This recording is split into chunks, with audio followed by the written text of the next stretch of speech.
Hi, and welcome to the first week of English 1302 online.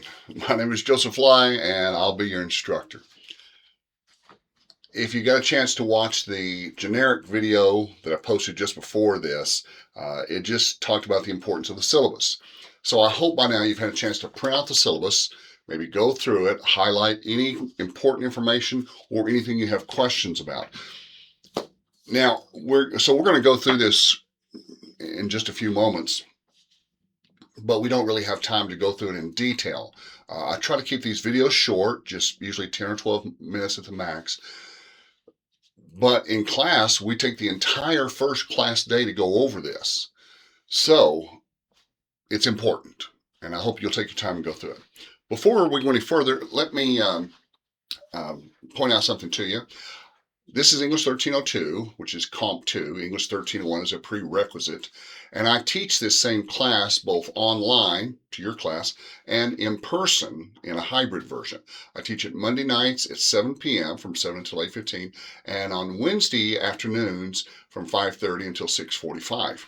You are more than welcome to come and sit in class. You can take tests in person, you can take notes in person, you can come to class discussions, you can just join us as often or as seldom as you like to, but you're more than welcome.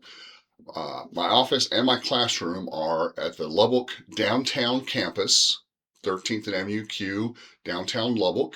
It's the old City Hall. It's just off Avenue Q. It's right behind the Prosperity Bank building. It's easy to find. I'm on the second floor. But yeah, feel free to drop by. And if you just want to drop by during office hours and say hi, you're welcome to do that too. An online class doesn't have to be impersonal. So drop by when you get a chance. So anyway, looking at your syllabus, you've got the course description and the purpose of the course. I'll let you read that. The text this semester, no textbook. Yay, that saves a lot of money. Instead, I've posted a reading list, a clickable reading list with all of your reading assignments listed there. And all you have to do is just click on them. Now, it's a separate document from the syllabus, and there's several reasons for that. But yeah, just go to it and click on it, and it'll take you right to the assignment. On the first thing we're reading this semester, Macbeth, I've given you 3 different versions in case you prefer one over the other. The first one is the one I like. It's called myshakespeare.com, and it's got lots of interviews and explanations and footnotes and videos that go along with it, and it's just it's a good translation. It's a good version. There's another one called, I think it's the Folgers Shakespeare version, and it's very similar. It's just a little plainer. It doesn't have all the fancy doodads. And then there's one at the bottom called Shakespeare Stick Figures, which a cartoonist uses little stick figures to illustrate the story of Macbeth with the ghosts and the little floating knives and stuff. It's kind of cute. But anyway, they're all the same. They have the same words, the same lines, the same characters. But pick whichever one of those you like and then read it. I do encourage you, this is not a requirement, but this helps me. Print it out, go to whichever version it is that you like, and copy and paste onto a blank Word page and then print it out. It helps me to read it. It's easier to read. I can make the font as large as I want. It lets me highlight. It makes it easier to go back and reference important ideas or significant quotes. Simply a nice tool to have. Course attendance, you're going to need to log in at least twice a week and check your SPC email. I'm talking to my students from last semester, and a lot of them tell me they never check their SPC email. Can they get that forwarded to their personal email? I'm sure there's a way to do that, but I don't know how. You might talk to our RT department, but check your SPC email at least twice a week, if not every day. I have mine forwarded to my cell phone and check it several times a day. I do try to answer my emails, my student emails, within 24 hours, but my weekends get kind of busy. So if you email me right after lunch on Friday, you probably won't hear back until sometime Monday afternoon. My teaching schedule is all evenings. I don't even get on campus until mid-afternoon. So my videos are posted later in the day. My emails are answered later in the day. Yeah. I'll let you read about academic integrity. I would take a moment here and point out that South Plains College does take seriously the importance of academic integrity. Cheating is not allowed. And of course, that includes AI. It also includes plagiarism and cheating on tests and stuff like that. But AI is the big issue these days. I'm convinced that AI will continue to become more and more popular, more and more useful, and eventually colleges will adopt a common use for AI with rules concerning it. For right now, South Plains College has simply said, we're not going to use AI. We want our students to write everything they turn in. So, and we do have a really good AI detector. I think it's ironic that we use AI to detect AI.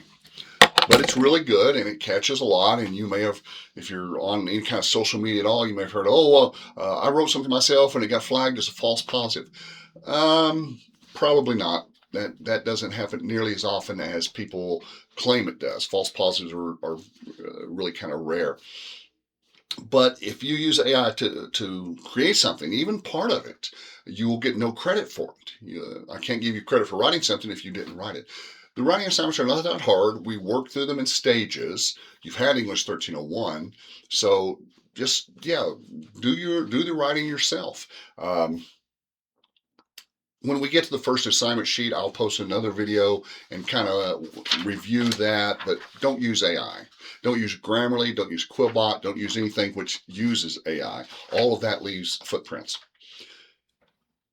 You'll notice this semester we're going to have 3 quizzes at 100 points apiece. And yeah, we will use HonorLock, which is an online virtual proctoring service, which means it uses your computer's camera to watch you take the test. And again, it's really good and it helps me see. Most often what it does, if it detects anything which it thinks is not cool, it'll just lock you out. And then of course it sends me the flag notice and I have to review the video. So yeah, don't try to defeat the system. It's not worth it. Just read the material, learn the information, take the test, and you'll do well. Now, if you're a little bit nervous about HonorLock, which I don't blame you, I think I would be too, but you're more than welcome to come and take the test in person. You can take it with my class, and I'll give you plenty of notes about that, or you can just come during office hours and take it just sitting across the desk from me. I'm more than happy to accommodate that. The grading standards are there listed for you. The late work, the policy on late work is very simple. Late work is not accepted. Be sure to get something turned in before the deadline. I encounter students occasionally who will tell me, well, I had it written, but I didn't have a chance to finish it, so I wanted to wait. Don't do that. Go ahead and turn something in before the deadline. Because if you turn something in, I can give you partial credit. If you don't turn anything in before the deadline, remember that late work is not accepted, then you'll get no credit. So, yeah, and I know you want to do well this semester. Be sure that your paper is clearly, cleanly, obviously on topic. Same thing with your discussion posts. Cleanly on topic, 200 words or more, and written by yourself. The class responsibilities are laid out there for you. A lot of it's stuff we just now talked about. The instructor responsibilities, the required syllabus statements are posted there. Tech support is there. Course objectives are on page 3, page 4. Additional links, the protocol for AI for this semester. And yeah, you get a 0 for anything that has any sort of AI flag on it. So I wouldn't bother. If you look on page, now, the first 5 pages, that's the course policy, and that's locked in. That part is set in stone and will not change. The next part, starting on page 6, is the course calendar, and that's a little bit more tentative, meaning it could change. Not always, not often, but occasionally we get behind and we have to take off a reading assignment or push back a due date. So keep track of that and keep track of your class announcements and class emails. I try to communicate frequently with my online students, but I can't come over to your house and tell you. So you have to log on and read the class announcements. You have to read the SPC emails because they don't go to your personal email address. But yeah, communication is a two-way street, and you have to be willing to receive the information. You've studied the communication loop. You know what I'm talking about. Week 1. We're going to start talking about the history of drama and the life and times of William Shakespeare. That's this week. Those videos and links are already posted. Now, don't forget those videos, both the videos that I make and the videos from YouTube that are posted by other professionals. You can watch those as many times as you want to. I try to keep mine short. I try to use shorter ones available online, but you can watch them 2 or 3 times, and you're welcome to take notes. Now, you can't use your notes during the test, of course, but by taking notes, you will learn the information. So we'll start off with the history of drama, Greek, Renaissance, and Elizabethan.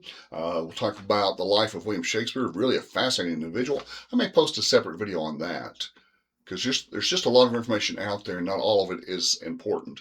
And then next week, now Monday is a school holiday, but next week is a regular week of class.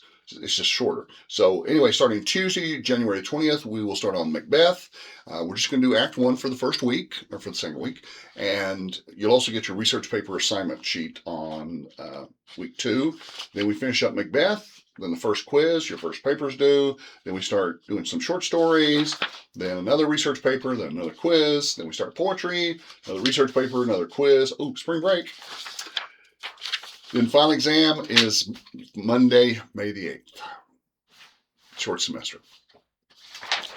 I hope you'll have a good semester. I hope you're able to devote the time and the energy it takes to do well in the course. It's not a particularly tough course if you keep up with it. If you get behind or try to skip around a little bit, it's easy to get lost because we do cover a lot of material. There is a lot of reading, but it's a college English class.